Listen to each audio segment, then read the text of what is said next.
Welcome back, Elliott Trades, with another analysis on the major USD dollar pairs, starting with Euro USD. Okay, Euro USD, we started yesterday.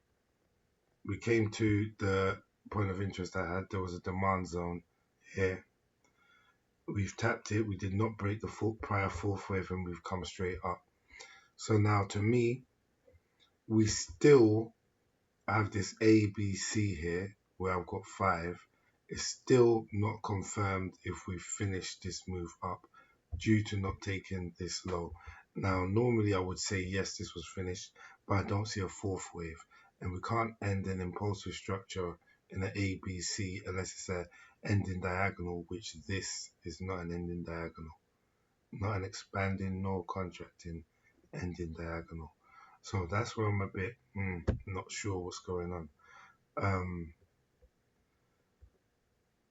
Over here, now we've got NFP today, by the way, so we need to remember that. Currently, I'm looking to see if it gives me sell signals in this area for a sell to potentially take out this low and get even lower.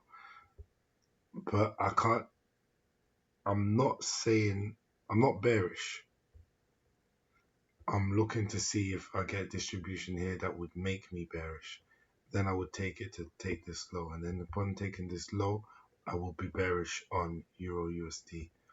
Okay, but what we could get is price going up higher, taking this high and dropping, or taking all these highs into the supply and dropping, or we could just go run the high one more time and then drop.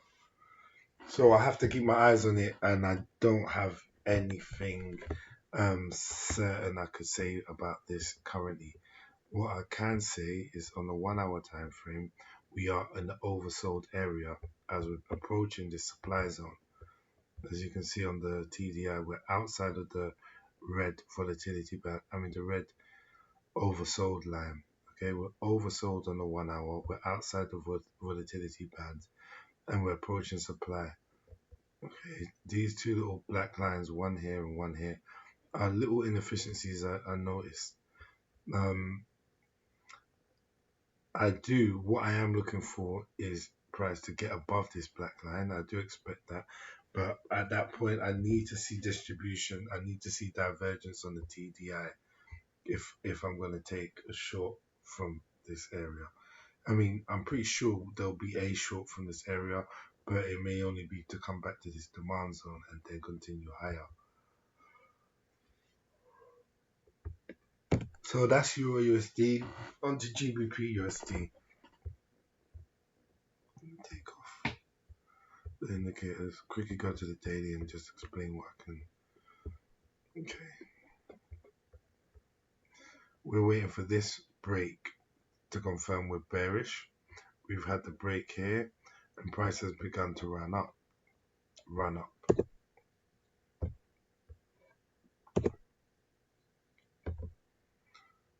Okay, 4 hour time frame.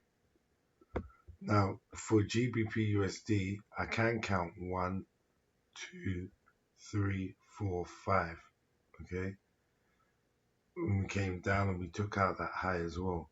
So if we're going to be bearish, there's a good chance that we either sell from here or we quickly come back up to this supply zone over here.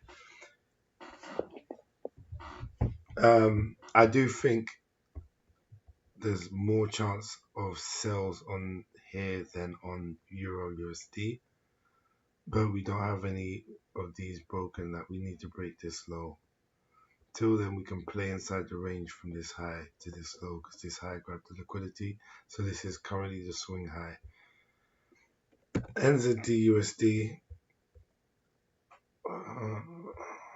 4 hour time frame currently is looking like it's accumulating to go bullish, which is crazy because I would expect a sell. Well, NZD and NZD USD and AUDUSD are in a different wave in comparison to GBPUSD and NZD.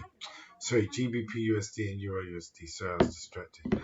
Okay, If this became a 4-hour OB, I'd expect it to hold and potentially take out the highs. So other than that, I'd be looking for sales below this wick here, in this supply area. This up candle here would be an area that I'd look to sell. Having a quick look at the TDI.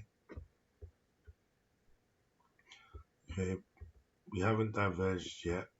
It looks like maybe on the 15 we would be diverging already. There'll be signs of it. As you can see here, this made the highest point on the TDI.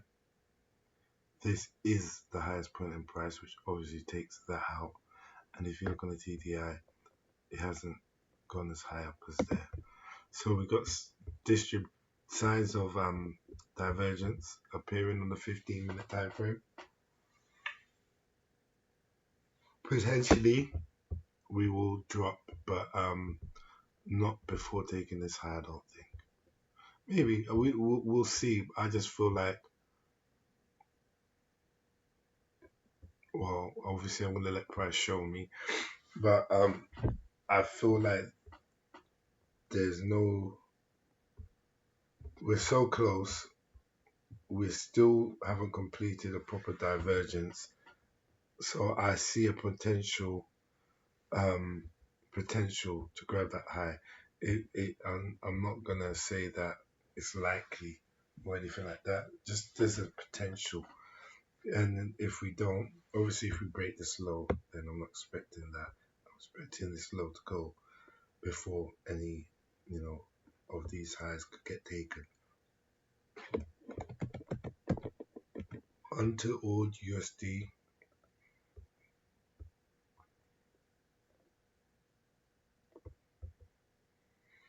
Okay, quick check on the daily.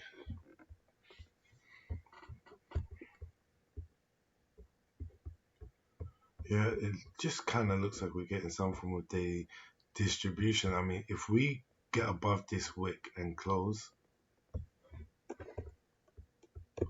we get above this wick here, the wick on the 29th of April, and close, I would say we're bullish, and I'll call because this would now be an accumulation to me, and this last down move would be my point of interest. This red candle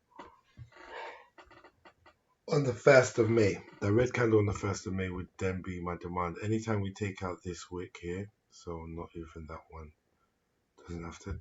This will do. Take out this wick. It sells for me to at least 0.382 of this retracement, but more likely I would go for 5618 and even monitor that, because that's still, to me, got a chance of dropping considerably lower. So let's just go to the 4-hour. This sideways range is an accumulation of orders, and it could be an accumulation, so we expect higher. It could be a distribution, we'd expect lower. Anytime this low is taken, it's lower. I'll be in sales. But until then, especially if we pull down, okay, tap into the demand and then start breaking structure to the upside, I'm clearly bullish at that point. This does look like an accumulation to me, but yeah, it is what it is. We're gonna have to see as price develops closer to NFT. If I spot a trade, I'll probably quickly do a video on that. Other than that, I'll update as the day goes on. So please like, share, comment, subscribe, and I'll see you again. Peace.